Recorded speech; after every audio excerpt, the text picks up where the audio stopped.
रामचरितमानस में लिखा गया है कि कर्म प्रधान विश्व करी राखा, जो जस करहिं सो तस फल चाखा। और ऐसा भी सुना है कि सुनहु भरत भावी प्रबल, या जस अपजस विधि हाथ। महाराज जी, कर्म प्रबल है या भाग्य? तो विधि हाथ तो कर्म ही कद से बनता है ना, जिसे प्रारब्ध कहते हैं, जिसे दैव कहते हैं, जिसे विधि विधान कहते हैं। तो विधि विधान कैसे बनता है? पूर्व के कर्मों से ही तो हमारा भाग्य बनता है। अब हम नए कर्म कर रहे हैं, उनको क्रियमाण कहते हैं। जो पूर्व संचित कर्म है, उनसे जो कुछ निकाल करके शरीर की रचना है, उसे ही तो दैव कहते हैं, उसे ही तो प्रारब्ध कहते हैं। अलग कहाँ है? उसे ही तो प्रारब्ध कहते हैं, समझो ना। प्रारब्ध कर्म जो दैव कर्म है, जो भाग्य कर्म है, जो परिणाम में आया है कि अब इस जन्म में ये होगा, इस आयु में होगा, वो हमारे पूर्व कर्मों का परिणाम ही तो है। तो जैसे हमने कर्म किए वैसा ही परिणाम हमें भोगने को मिल रहा है। अलग से क्या है?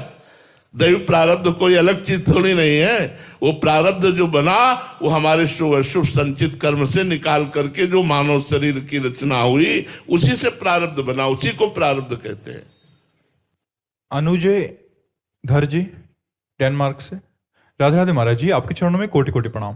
महाराज जी, कहा जाता है कि भगवान अपने भक्तों की परीक्षा लेते हैं, लेकिन अक्सर वो परीक्षा बहुत कठिन या कष्टप्रद भी हो जाती है, तो नाम के बल से उसको बदला जा सकता है? देखो, परीक्षा बड़े सिद्ध पुरुषों की होती है।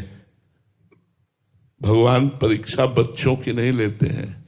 हम लोग बहुत छोटे भगत हैं।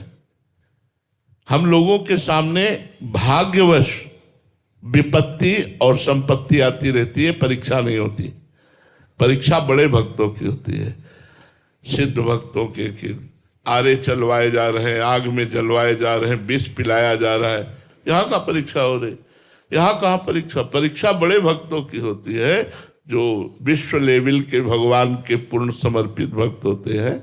हम लोगों में जो संपत्ति विपत्ति आती है वो प्रारब्ध से आती है, उसका भगवान की परीक्षा से कोई लेना देना नहीं है। जो बड़े भक्त हैं उनकी संपत्ति विपत्ति प्रारब्ध से नहीं, भगवान से आती। जैसे सुदामा जी, विपत्ति है तो भगवान की कृपा है, और संपत्ति है तो भगवान की कृपा है, दुलार है।